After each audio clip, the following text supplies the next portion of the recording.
Príjemný dobrý večer, milí kolegovia, milí priatelia, milí LR partneri. Ja vás srdečne vítam pri tomto webinári, kedy si povieme niečo dnes o kolostre.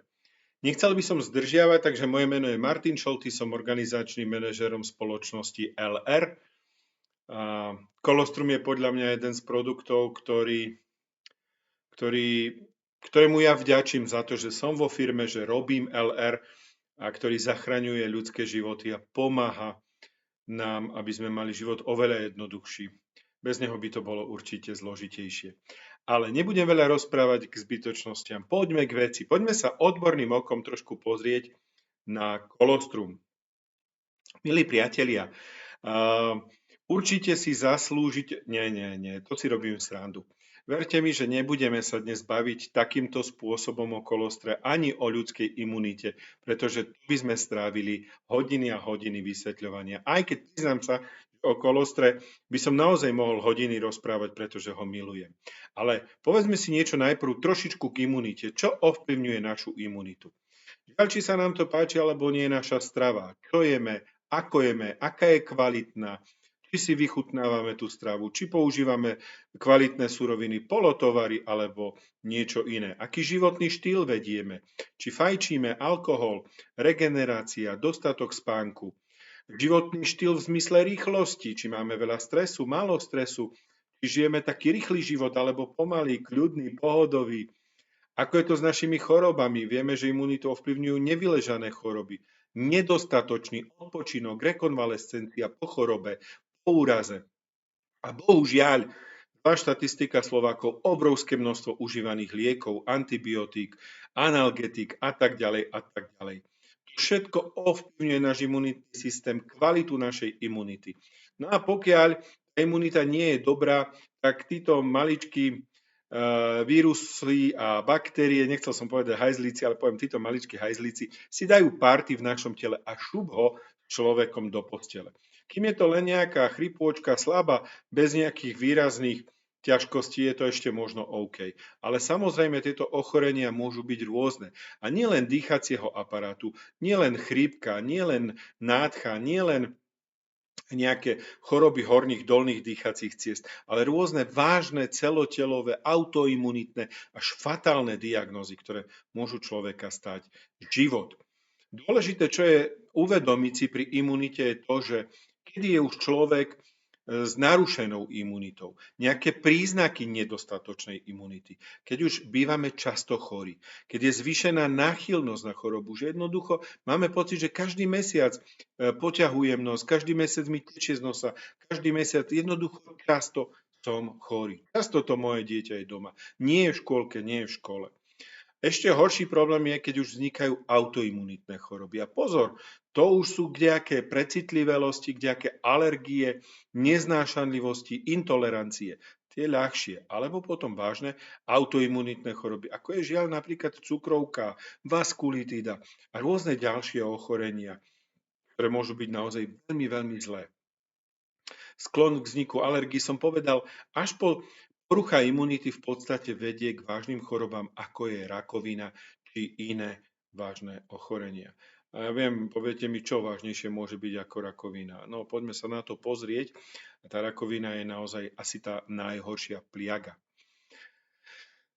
Celkovo životný diskomfort, ak sa necítim dobre, môže byť príznakom toho, že čosi v mojom tele není OK.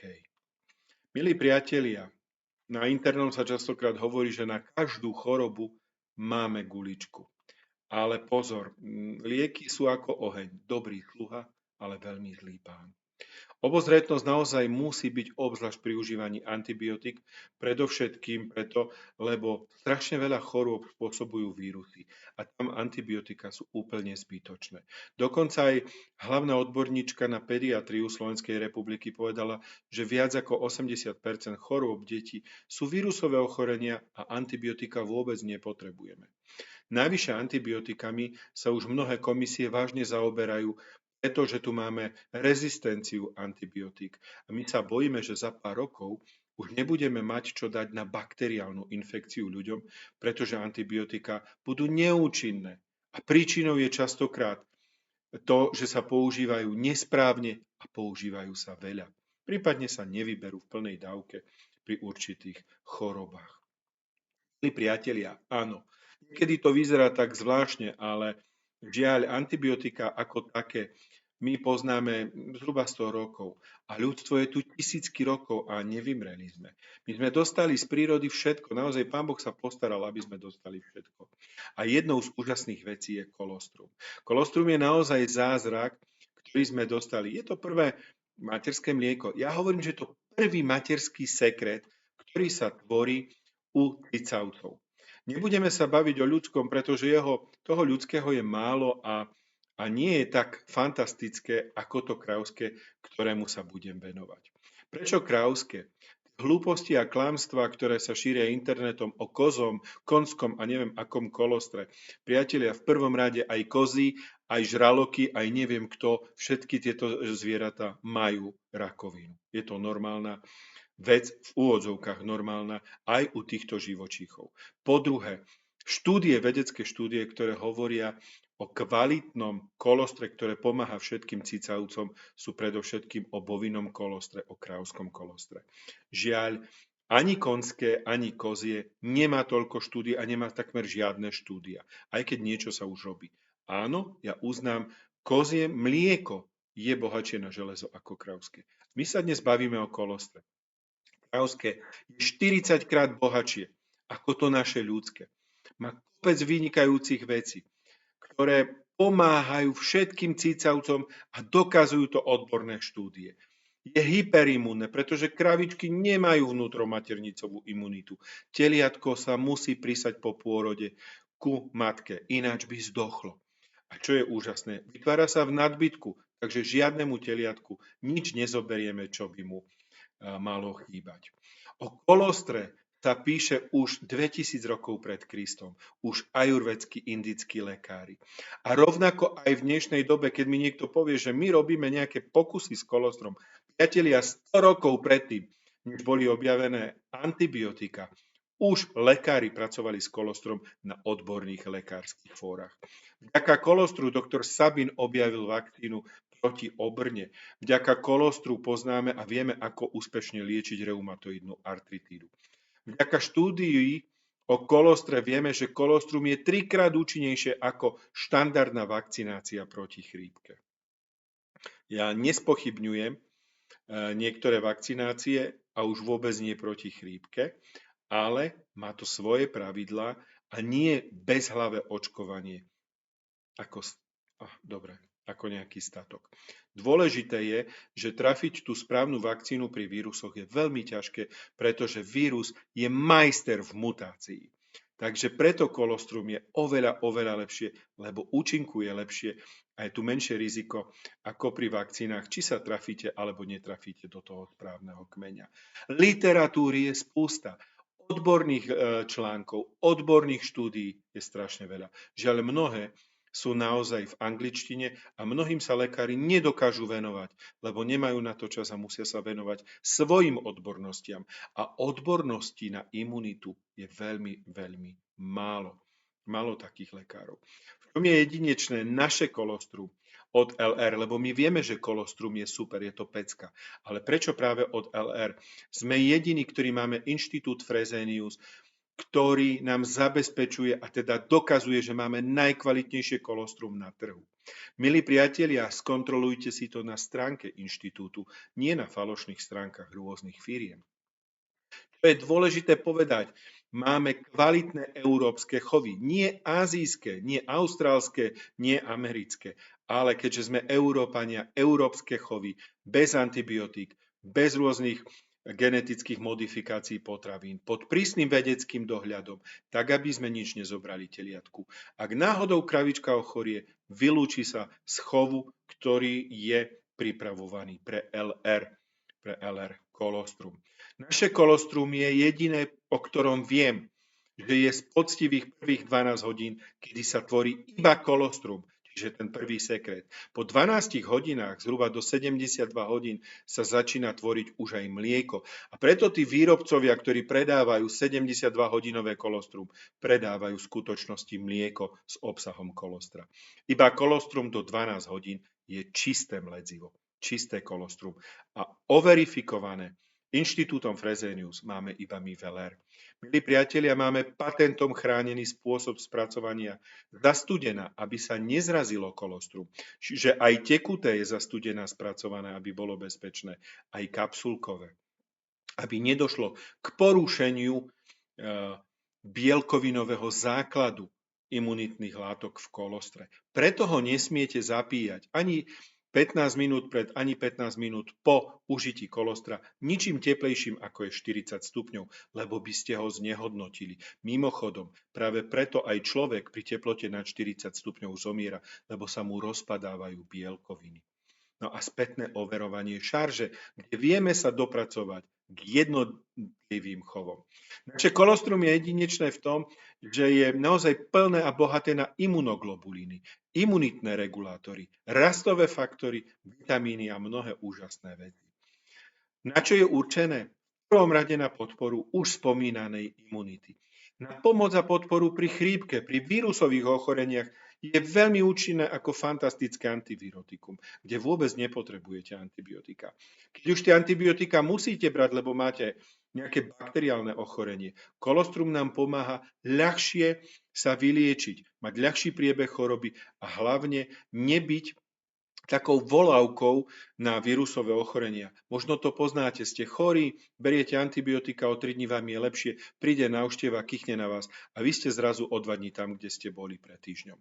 A to je to, že oslabenú imunitu po bakteriálnom zápale, keď príde vírus, ten vás opäť zloží do postele. Preto aj pri bakteriálnych zápaloch potrebujeme kolostrum.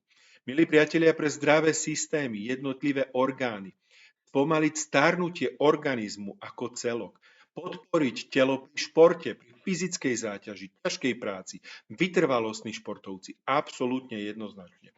Rýchlejšie hojenie rán, zlomenín, aj operačných rán a tak ďalej, rekonvalescencia po rôznych operačných výkonoch.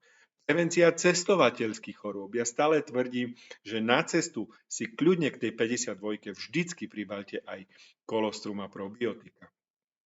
Prevencia rakoviny a vážnych kognitívnych ochorení neurologických, ako je Alzheimer, Parkinson či iné autoimunitné ochorenia.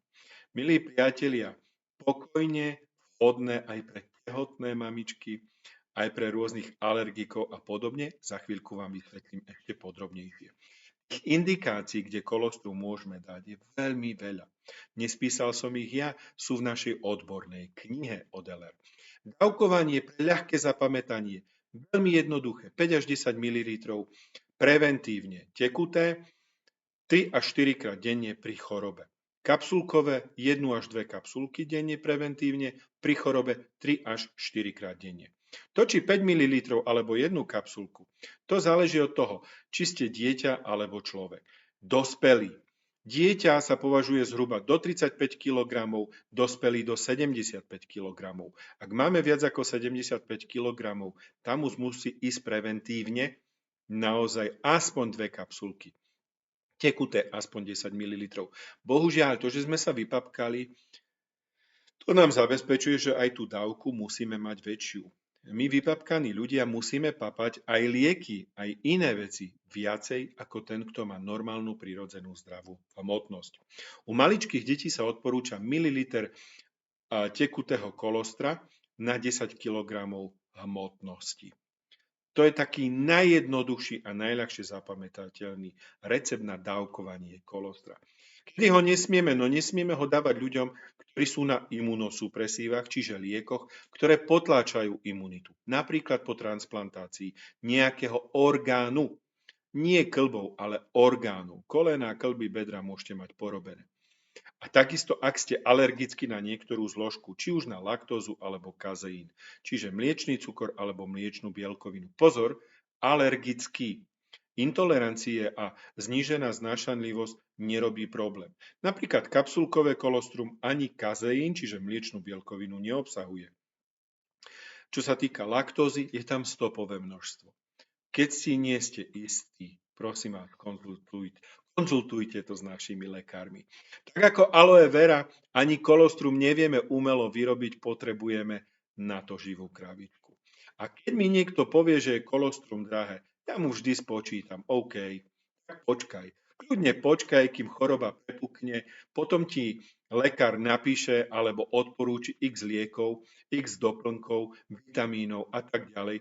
A ty zrazu zistíš, že ak nemáš 50 eur vo vačku, tak vlastne bojíš sa ísť k lekárovi či do lekárne. Nehovoriac o tom, že skúste sa pozrieť, ak ste živnostníci, koľko dostanete ušlú mzdu, čiže PN-ku. Prvé 3 dni okolo 5 eur. Potom sa to trošičku dvihne. Ale skúste si prepočítať za 2 týždne, o koľké peniaze prídete. O ako si zbytočne skomplikujete život, ako zbytočne dávate príležitosť, aby sa choroba rozvíjala do nejakých vážnejších typov ochorení, do vážnejších stavov. A celkovo ja stále hovorím, že chorobám a problémom treba predchádzať. Navyše tú peňaženku to bude stále niečo stáť. Takže radšej kolostrum, ktoré ma vyjde lacnejšie a predídem zbytočným komplikáciám. A viem byť za 2 dní fit, naozaj pri vážnych chorobách za pár dní oveľa kratšie, ako keď tú chorobu nechám rozvinúť, ako keď tie prvé príznaky budem ignorovať a vykašlem sa na to. Milí priatelia, v krátkosti, v rýchlosti a účelne myslím, že všetko podstatné som vám povedal. Ak nie, volajte našim lekárom, konzultujte, píšte, poradte sa. Máme ich fantastických a mnohé firmy nám ich závidia. Ja vám ďakujem za pozornosť a prajem vám, aby vám kolostrum stále tak fantasticky slúžilo, ako slúži mne už viac ako 10 ročie. Krásny večer, krásny deň, majte sa niekedy na budúce, dovidenia.